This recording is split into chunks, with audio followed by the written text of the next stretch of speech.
Hello, friends. Today's topic is pet peeve. Let's rant. My biggest pet peeve when running errands is this the end of the line? Ma'am, respectfully, we all found the end of the line. You look for the line, and then you look for the point where the line stops, and then that there would be considered the end of the line. Very, very easy. There are pet peeves of mine that are not talked about enough. If I'm waiting for the elevator and I push the button and you come by and you see the elevator button light lit up and then you push the button, the fuck is that supposed to do?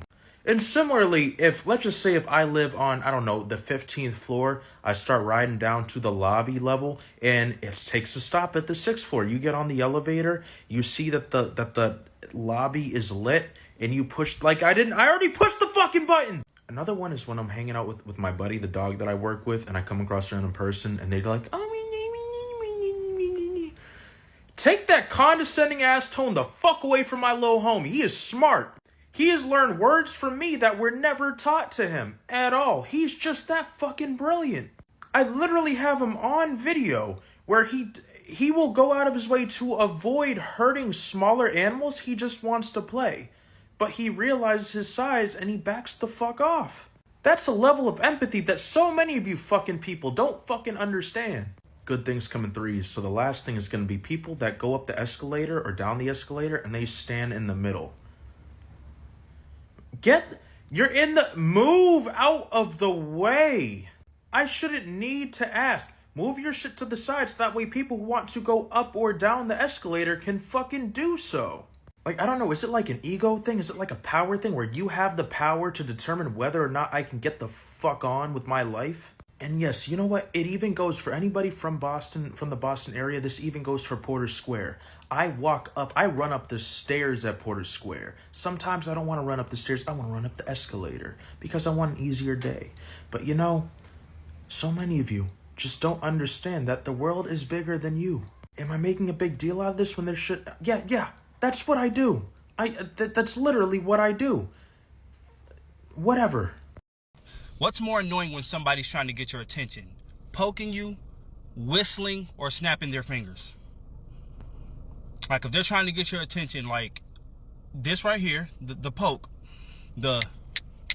or them, like, for me, I take this all day. It's annoying, but I'll take it. I'll take that. The whistling and the snapping is like, it's like right there for me, but it's something about that snap that will make me snap. I would rather you say bitch. Like I'd rather you call me out my name. Say stupid fuck. Like I would rather a white person just call me a watermelon sucking Kool-Aid drinking coon. Fuck it. Fuck don't do the combination. Don't whistle and snap. I'm going to jail. Prison time. Prison time. Who the fuck are you? Who the fuck though? Who the fuck? You want to know what could be completely innocent, but it gives me the ick? As a man, if I'm meeting you for lunch or dinner and you arrive before me, if I arrive and you're waiting in your car, I'm annoyed because go inside, check us in, put our name on the list, make sure we are good. Why are you waiting in your car? Unless I text you and said, hey, I'm running 30 minutes late, it's no reason why you should be waiting in your car. That's something I would do as a woman. But as a man, you're supposed to go inside and make sure we're good. That's just common sense. So I'm just going to assume either you're slow or you're feminine or it's just a combination of both. Is it just me? People who show up to your house unannounced. Arrest them. Jail. Now, I'm not just talking about people who, go to your house, trying to sell something or whatever. No. I'm talking about family members and friends who just pop up without fucking calling, especially when it's not an emergency. If it's an emergency, it's different. That I understand. But when it's my day off, it's my day off. But for some reason, they compute it as it's our day off. No. It's my day off. It's M-Y, my day off. People think because it's your day off, you have availability to do whatever all day. Granted, yes, I do. But that doesn't mean I'm available to you or to do anything else with anyone else. That is my time to do whatever the fuck my little heart desires, okay? If I want to be in my house all day and be a fucking bum, guess what? I'm going to do that. If I want to be outside all day, I can do that. That doesn't mean that I'm just available to just be everywhere and anywhere. And then people get mad when they're like, well, it was your day off and you didn't pick up the phone all day. You damn right I pick up the fucking phone. I don't care, man. Listen, I don't care if I was in a whole nother country on vacation. It's my time off. That has been such a pet peeve of mine. Like, I don't even do that. Like, if I have to go over someone's house, I will call. I will text, okay? Even if I know it's your day off, I would say something. That one time you slip up and you fucking say what day you have off, forget it. Forget it. What are your pet peeve? Comment down below. I feel like I said this before, but I'm going to say it again. I cannot date a man that can go 24 hours without speaking to me. In my mind, that means that I am not a priority to you. And I don't want to date no man that doesn't make me their priority. And I know y'all going to be in the comments like, oh, people are busy, people have lives, they're not on their phones 24/7. Cool. Communicate that. Hey, have a busy day today, or tomorrow have a busy day. You probably won't hear from me as much. Communication. But to go a whole 24 hours saying nothing, and then you pop back up the next day or the next 2 days like, oh my God, I'm sorry, I was so busy. Huh? That just doesn't fly with me. It doesn't. It just doesn't. Because you had a busy day, right? Maybe a busy work day, or there was a part in your 24 hours that was busy. So in the 12 hours that people are usually up, you couldn't find 30 seconds to send me a text or a call? Like that, I can't. I'm sorry. I just can't accept that. You make time for what you want to make time for. There's 5 things that get on my goddamn nerves. Number 1, kids whining. Why are you whining? I don't want to hear that. I love you, Bookie. You my baby, but please be quiet. And I'm talking about from the rooter to the tutor, from the 9-year-old down to the 9-month-old. I don't play no whining in my house, okay? Use your words. You don't have any? Let's find some. Let's find something to figure them out. If you see me making a bottle and you know you ain't never seen nobody else in this house put your bottle to their lips, why are you still crying? Why are you whining? You know this is for you. You know this is... Number 2, repeating myself. Now, I understand if you didn't hear me, because I myself have a little hearing problem. But if you quite literally heard what I said and you just want to act like you don't remember what I said, or you just want me to... Don't make me repeat myself. Don't make me repeat myself. And this is from adults to kids. Don't make me repeat myself. That get on my goddamn nerves. Number 3, collared shirts. They piss me off to the highest pistivity. They don't just get on my goddamn nerves. They piss me off. Because why do you have a short sleeve cotton collared shirt? I don't understand. Why did we make those? They're ugly. I don't like them. Number 5, unnecessary comments. What? Because what? I understand why people came up with, do you need that? Because what? Say it again. Come again. That was unnecessary. Or even if I'm out with a family member and we be in public and they unnecessarily being rude to people, that's unnecessary. You just want to complicate our day. That get on my goddamn nerve. And the last one, number 5, asking me something dumb. Don't ask me nothing dumb. If you lost something and I was nowhere around, why would you ask me if I know where it is? That's a dumb question. And it quite literally gets on my goddamn nerves. I hate... Today one of them days, y'all. These are the things that get on my goddamn nerves. You might get on my goddamn nerves. Hate unsolicited advice.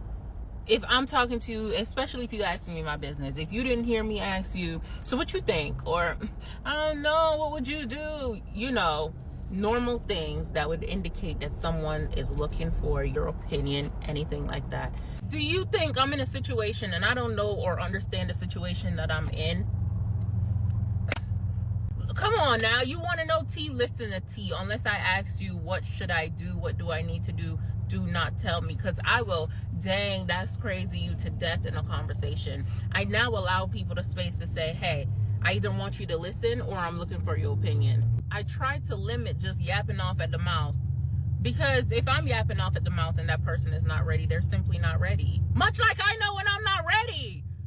Like, come on. You think this is Blue's Clues? I know what's going on. Listen to the Tory and be done with it. Don't come around here with your straight jacket on giving me unnecessary opinions. I didn't ask you for it, first of all. That's why I looked like I didn't have a neck just now. I'm sure it was jacked up. But y'all really do need to understand when someone is wanting you to be a listening ear versus I want you to help me in this situation. What would you do? Because ideally, what you would do is not what I am going through right now. Duh! Everybody says that. I would never, until never shows up at your door. I will never, it could never be me until you start nevering it up. My biggest pet peeves of a man is, number one, a man that acts cheap. Because if you're gonna act cheap with me, that's a problem. Because it just goes to show you're stingy and you're selfish. And you holding on to some money that you feel like you ain't never gonna get again. But majority of the time, when these men be stingy and cheap, they be buying them stuff. They just don't like spending money on other people. And it's just like, but they be wanting you to spend your money on them. Number two, my biggest pet peeve in a man is a man that don't know how to wash his ass. Like, he don't like taking showers. He don't like smelling good. His feet stank. He stank. No. Number three, my biggest pet peeve in a man would have to be a man that's, just thirsty over social media. Like, you're always in other bitches' DMs, following them, but you ain't getting no type of replies. And the only replies you getting is ugly ass bitches that be hoes. Period. Those are my biggest pet peeves in a man. My biggest pet peeves on a first date, or any date in general, I think number one is when they keep talking about their ex. Like, okay, you mentioned it once that you have an ex. I don't want to know your story. I don't want to know what he did to you. First of all, you're getting emotional talking about your ex on our first date. So that just goes to show that you're not over him. I don't care about him. Stop talking about him. Number two, when they don't make eye contact and they go on their phone. If you go on your phone on a date and you don't make eye contact with me, it shows me you're not interested. Turn off. And number three, if the food comes, I know this is silly, but if you serve yourself first and you don't serve me first, that's a red flag. Whenever the food comes, if I'm on a date or with anybody, I serve them first. Let that sink in. My biggest pet peeve in this life, and if you do this, I don't consider you a girl's girl, is girls who don't help you properly to get a zipper up. You know you can get it up, and they try for 1 second, they touch it, they're like, it's not going. Try harder, okay? If it clips, it zips. I know I can make it fit. If the roles were reversed, I can make it zip. I've never not been able to get it to zip. Sometimes the zipper will break and the button will pop or whatever, but I get it to zip. Some girls who will just touch it for once and be like, it won't go up. Try harder. Try harder. We all have something that we don't like, right? What do you think about this topic? Thank you for watching until next time. Bye.